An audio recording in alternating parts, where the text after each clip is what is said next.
আমাদের প্রত্যেকের জীবনের একান্ত নিজস্ব একটা গল্প থাকে। সেই গল্পের অনুভূতি, কষ্ট, ভালো লাগা, যন্ত্রণা, হারানোর ব্যথা, এইগুলো পৃথিবীর আর কেউ অনুভবই করতে পারে না। তুমি যেভাবে নিচের ঠোঁট উল্টে কাঁদো, সেই কান্না ভেজা চোখের না বলা যন্ত্রণা কেউ বোঝে না। তুমি যেভাবে শুধু একটা ভালোবাসার হাত আঁকড়ে এই পৃথিবীর মহাসমুদ্রে খড়কুটোর মতন ভেসে থাকতে চাও, সেভাবে আর কেউ ভাবেই না।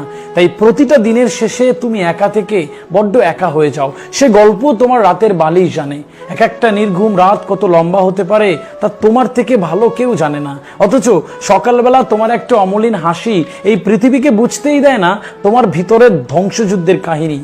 যে কষ্টটা তোমাকে প্রতিদিন ক্ষতবিক্ষত করে, যে যন্ত্রণা তোমাকে প্রতিদিন তিল তিল করে শেষ করে দিচ্ছে, সেগুলো থেকে বেরিয়ে এসো, চলে এসো, ফিরে এসো। হ্যাঁ, এভাবেও ফিরে আসা যায়।